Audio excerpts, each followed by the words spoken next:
केहू के हँसावल बहुत बात नइखे। केहू के हँसावल बहुत बात नइखे। हँसा के रोआवल बहुत बात होला। सनहिया लगावल बहुत बात नइखे। हँसा के रोआवल बहुत बात होला। जय हिंद साथियों, स्वागत करता हूं आप सभी का इस YouTube channel NSK math classes सुंदर में। स्टूडेंट्स, आज हम आप सभी के सामने प्रस्तुत करने वाले हैं बायो का सबसे इम्पोर्टेंट टॉपिक्स, सबसे इम्पोर्टेंट बातें डाइजेस्टिव सिस्टम के बारे में। राइट स्टूडेंट्स, डाइजेस्टिव सिस्टम के बारे में आज हम डाइजेस्टिव सिस्टम जिसको बोलते हैं पाचन तंत्र के बारे में आज विशेष रूप से बताने वाले हैं कि हम लोगों के शरीर में अर्थात मनुष्य के बॉडी में किस प्रकार से किसी भी वस्तु का पाचन होता है और किसके द्वारा संपन्न होता है, पाचन क्या होता है, इसके कैसे कैसे प्रोसेस होते हैं, इन्हीं सारी बातों के बारे में इस वीडियो में हम आप सभी को आज बताने वाले हैं। तो बिना समय गंवाए आज इस वीडियो को हम स्टार्ट करते हैं। चलिए स्टूडेंट्स, ध्यान दिया जाए, पाचन क्या होता है। कोई अजीब अजीब मन में सवाल पैदा उत्पन्न होता रहता है कि आखिर पाचन होता तो क्या है। तो देखिए स्टूडेंट्स, पाचन विशेष रूप से कहा जाए तो जो भी हम लोग भोजन करते हैं, जो उसमें बड़े बड़े पदार्थ के कण होते हैं, उसको छोटे से छोटे छोटे से छोटे छोटे से छोटे छोटे से छोटे अणुओं में तोड़ करके जो तोड़ दिया जाता है ना, और उसी के द्वारा जो हम लोग अंदर भोजन को ले जाते हैं तो धीरे धीरे एनर्जी वगैरह वगैरह मिल कर के रिएक्शन, तो वही मेन बात यह है कि वही पाचन होता है। सीधी सीधी बात ये भी है स्टूडेंट्स, सीधी सीधी बात ये भी है कि जटिल जो है ना, जटिल पदार्थ उसको सरल अणुओं में विभक्त करना जो होता है ना, वो पाचन होता है। ओके स्टूडेंट्स, चलिए देखते हैं। और एक्चुअल क्वेश्चन ये भी आता रहता है कि आखिर पाचन होता है किसका। तो जो पदार्थ बड़े बड़े होते हैं ना, उसका होता है।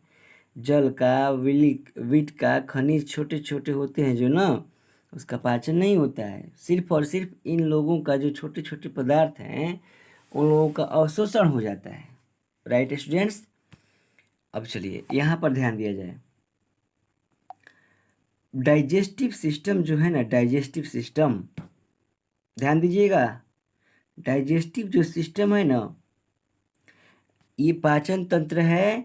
और हम लोगों के यानी मनुष्य के शरीर में किसी भी भोज्य पदार्थों का पाचन दो तरीकों से होता है। एक आहार नल के माध्यम से और दूसरा पाचक ग्रंथियों के माध्यम से। एलिमेंट्री कैनाल और डाइजेस्टिव ग्लैंड्स के सहायता से हम लोगों के भोजन का पाचन हो जाता है।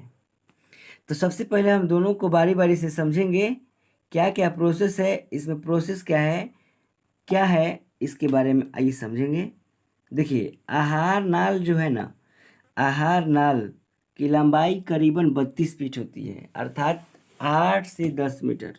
मनुष्य की बॉडी के में पाए जाने वाले जो आहार नाल, डाइजेस्टिव सिस्टम में जो कैनाल है, कैनाल एलिमेंट्री कैनाल, उसकी लेंथ जो है ना 32 मीटर, या 32 मीटर नहीं, 32 फीट या 8 से 10 मीटर लंबा होता है।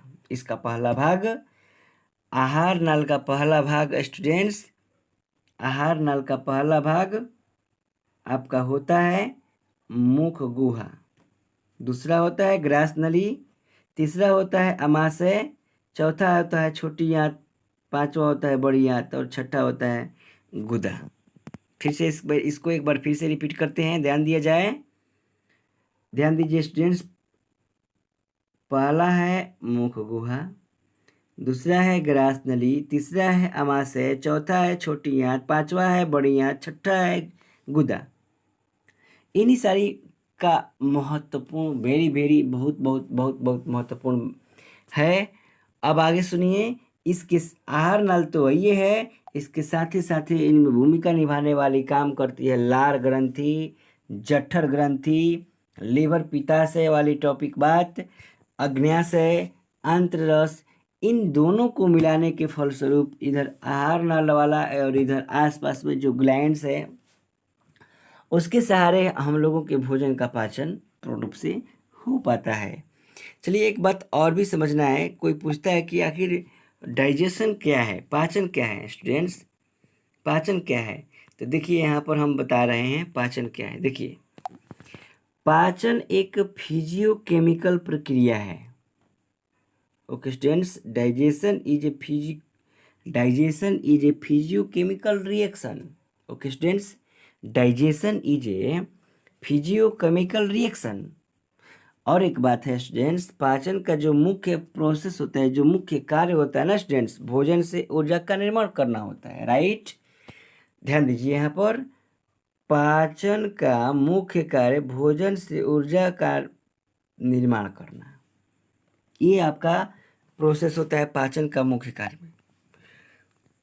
तो सबसे पहले हम यहाँ पर इस वीडियो में जो आपका आहार नाल है ना, जो आहार नाल जो मतलब अलग अलग भागों में विभक्त है, उसमें अलग अलग भागें होती हैं।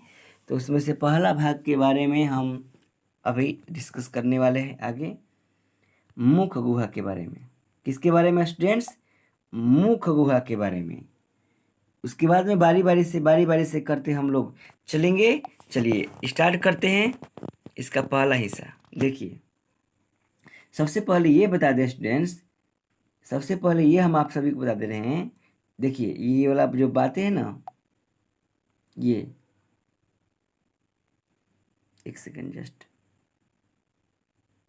देखिए ये जो प्रोसेस आपको दिखाई दे रहा है, यहाँ से जो ये आपका मुख है, मुख गुहा।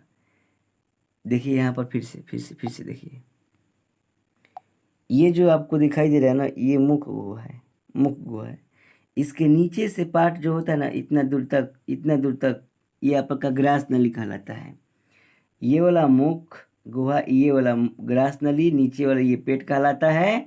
इसके बीचों बीच जो अंदर की ओर संरचना गई है, ये छोटी आंत कहलाती है अंदर वाला, और बाहर से जो घिरौंदा टाइप का है ना, यह कहलाता है बड़ी आंत, स्मॉल इंटेस्टाइन, और बड़े इंटेस्टाइन।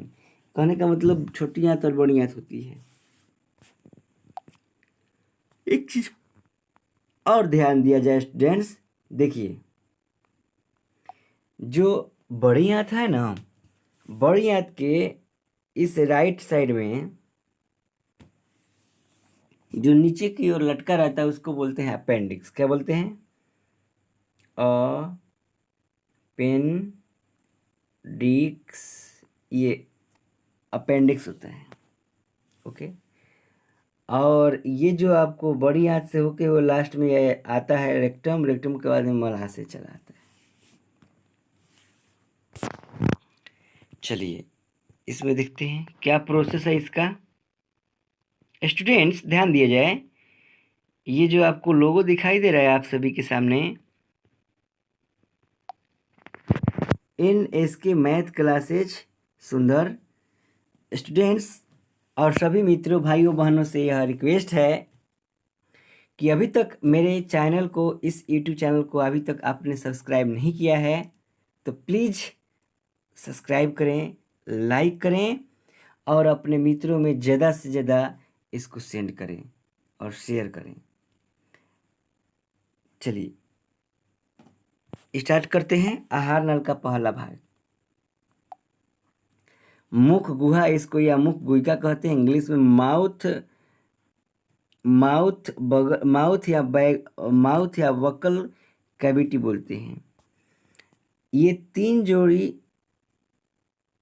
लार ग्रंथि इसके अंतर्गत से स्रावित होती हैं। ठीक, कौन कौन है ध्यान दिया जाए, 3 जोड़ी। पहला है, मैंने मुंह में कौन कौन जोड़ी तो 3 जोड़ीदार ग्रंथियाँ पैदा होती है, उत्पन्न होती है।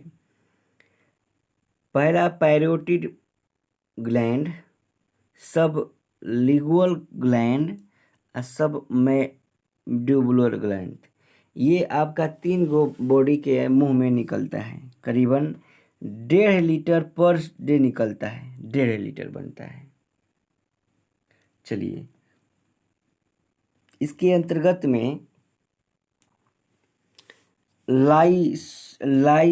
लाइसोजाइम जो पाया जाता है, एंजाइम, वो जीवाणु को नाश कर देता है। जीवाणु को क्या करता है? नाश कर देता है। टाइलिन और डाइस्टेज जो होते हैं ना, स्टार्च को पचाने में भूमिका निभाते हैं। और जो म्यूकस होता है ना अंदर, भोजन को चिपचिपा बनाने में महत्वपूर्ण भूमिका निभाता है। क्या चीज़? म्यूकस भोजन को चिपचिपा बनाने में महत्वपूर्ण भूमिका निभाता है। चलिए स्टूडेंट्स, ध्यान दिया जाए। ग्रास नली, इसमें भोजन का पाचन बिल्कुल ही नहीं होता है। भोजन को ढकेलने के लिए इसमें क्रमानुचन होता है केवल, बस भोजन को ढकेलने के लिए क्रमानुचन होता है, बाकी कुछ भी नहीं होता है ग्रास नली में। ग्रास नली में कुछ भी ऐसी बातें नहीं होती है। Okay,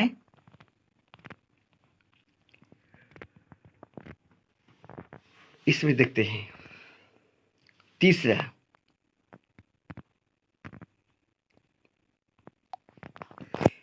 stomach. पेट के 2 पार्ट, बाहर वाले को उदर बोलते हैं, और अंदर वाले को अमाशय कहते हैं। तो यह भोजन इसमें जो होता है ना स्टूडेंट्स, अमाशय में मात्र और मात्र 4 घंटा तक रहता है। अमाशय के 3 भाग होते हैं। अमाशय के कितने भाग होते हैं? 3। देखिए, ये जो ऊपर वाला होता है ना, इसमें HCl स्रावित होता है। ये वाला जो पार्ट होता है इसमें रुझि बोलते हैं। ये वाला पार्ट जो होता है ना, ये वाला पार्ट जिसमें HCl स्रावित होता है उसको बोलते हैं कार्डियक। जिसमें जो रुझि है उसको बोलते हैं फांडिक। जो नीचे वाला आपका पार्ट है पाइलोरिक बोलते हैं, पाइलोरिक। फिर से इसको एक बार रिपीट करते हुए ध्यान दीजिए। ऊपर वाले को बोलते हैं कार्डियक, बीच वाले को बोलते हैं फंडिक या कांडिक, और तीसरा जो होता है नीचे वाला, इसको बोलते हैं फाइलोरिक। तो ये सब का अलग अलग इसमें प्रोसेस है। देखिए यहाँ पर प्रोसेस क्या है। कार्डियक जो होता है ना स्टूडेंट्स, कार्डियक ये